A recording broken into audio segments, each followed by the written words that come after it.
Goeiemôre julle, Johan van Tonder saam met julle in die Bybel in 1 jaar. En vanoggend kyk ons saam na Genesis 46 en ek titel dit Hoop in hopeloosheid. Ons lees aan die einde van hoofstuk 45 dat Israel, wat die nuwe naam is vir Jakob, reg is om na Egipte toe te gaan, waar hy weer sy seun Josef gaan sien. Maar tog sien ons dat hy eers stop op 'n plek wat baie belangrik is vir hom en waar so baie al gesê was aan Abraham en Isak deur God. Israel gaan stop eers in Beersheba, op pad na Egipte. Hierdie was nie 'n klein uitstappie vir Israel nie. Nee, ons sien hier dat hy almal bymekaar gemaak het. Alles wat hy gehad het in terme van lewendige hawe, besittings en familie. Hierdie was 'n oppak, asof hy nie vinnig weer terug gaan kom nie. Maar vir Israel was dit belangrik om eers 'n offer aan God te maak. Dalk om net te bevestiging te kry dat dit juis is wat hy moet doen. Hier is 'n uittog van Kanaan na Egipte. Iets wat Abraham en Isak ook al gedoen het en wat nie in die wil van die Here was wanneer ons Genesis 26:2 en Genesis 12 vers 10 tot 20 gaan lees nie. Dan, om dit nog 'n bietjie moeiliker te maak, kon hy die woorde van God aan Abraham dalk onthou in Genesis 15 vers 13, waar God vir hom in 'n diepe slaap, dit is nou vir Abraham, sê dat sy mense slawe sal wees vir 400 jaar in Egipte. Ek weet nie van julle nie, maar al hierdie sal nie 'n groen lig wees vir my om te beweeg of om te gaan nie. En daarom glo ek, wou Israel eers hoor by God, of dit is wat hy doen reg is. En net so met ons lewens, is hierdie so 'n belangrike les wanneer ons in 'n sekere rigting moet gaan. Partykeer vat dit 'n offer, 'n opoffering, en partykeer wil God hê ons moet uit ons hopelose omgewing uitbeweeg om weer die hoop te sien vir dit wat hy vir ons beplan het. Israel kon aan Josef gesê het om vir hulle in Kanaan kos te bring en daar vir hulle te voorsien, maar dan sou hy nie die plan van God gesien het en die vervulling van die beloftes wat God gemaak het aan Abraham en Isak nie. Juis op hierdie plek waar Israel gaan stil staan en offer, kom God en verskyn weer aan hom en sê die volgende aan hom: Ek is jou God, dit is ek wat jou vader ook gelei het, bevestig die Here aan hom. Moenie bang wees nie, hierdie is belangrik vir wanneer God ons ook roep om uit te stap en nie bang te wees of te vrees nie. En dan sê die Here aan hom: Ek gaan jou weer groot maak. Die Here bevestig die belofte wat hy aan Abraham en Isak gemaak het en so ook aan Jakob nou.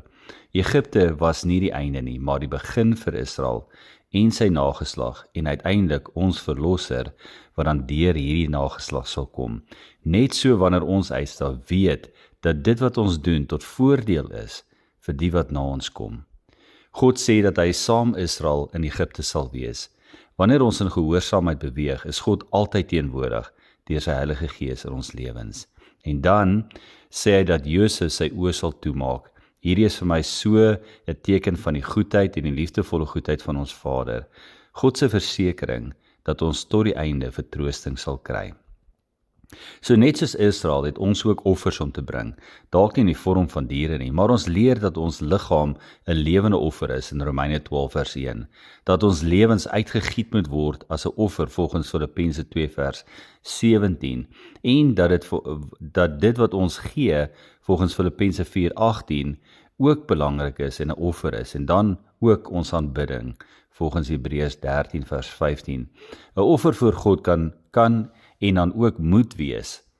Dit wat ons nou net genoem het, en gaan lees dit gerus. Israel is onmiddellik gehoorsaam toe hy woord van God kry en beweeg verder na Egipte. En ons sien dat hy almal saamvat. Die name van wie hy saamneem word neergepen en ons sien dat die totaal 70 is.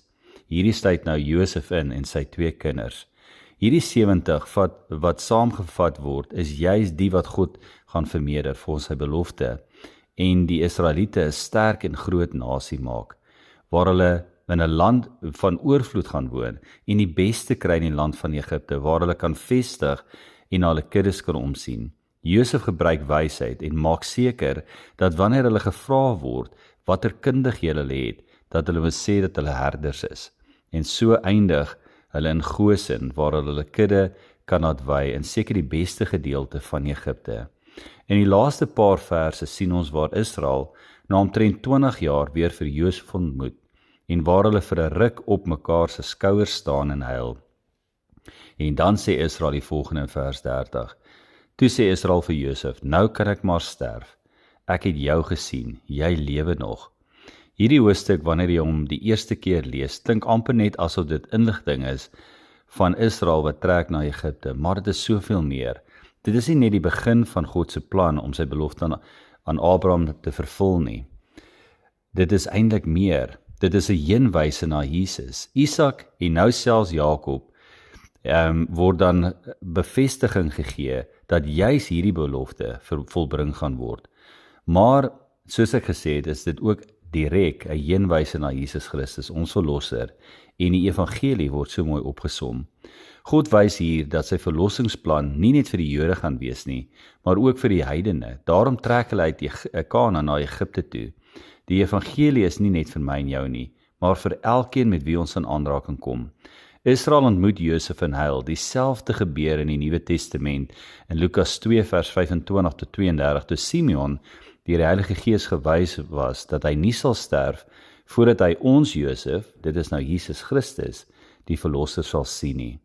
Verder maak God seker dat die mense van Israel inkom as herders. En ons weet dat die grootste herder juis ons redder Jesus Christus is, maar dat daar van ons verwag word om herders van sy skape te wees. En ons moet weet dat soos herders in Egipte verag was, sal ons heel moontlik ook verag word in die wêreld wanneer ons regtig optree en dit waarvoor die Here ons geroep het, daarin sal staan en wandel. Herders, sigbaar, uitwysbaar en onderskeidbaar in die wêreld. Daarom sê Josef, as julle gevra word wat julle doen, sê aan Farao, julle is herders. So maklik kan ons as Christene ons aanpas in die wêreld, deur om dit wat ons glo en wie ons is, nie te openbaar en dit uit te lewe in die wêreld nie, waar mense in die wêreld nie sigbaar kan sien dat ons herders van die goeie herder is nie. En in sekere omstandighede sal ons dan dit neerlê. Ons sal ons kleed uittrek of ons staf neerlê en sê, maar ek is nie regtig 'n herder nie. En dis nie wat Josef hier aan sy broer sê en aan die volk nie. Soos daar plek gemaak was vir Israel en al sy mense deur Josef, het ons Jesus Christus vir ons 'n plek gaan voorberei, wat net die beste gaan wees. Kom ons bemoedig mekaar dat ons verblyf in Egipte, hierdie wêreld, net tydelik is, en dat ons binnekort ons beloofde land gaan ingaan, saam ons redder wanneer hy terugkom, om te regeer hier op aarde, 'n nuwe hemel en 'n nuwe aarde. Weet vanoggend dat hy ons God is, dat ons nie hoef bang te wees nie, en dat hy saam met ons beweeg, wanneer ons gehoorsaam sy bevele uitvoer en dit ook uitleef. Mooi dag vir julle.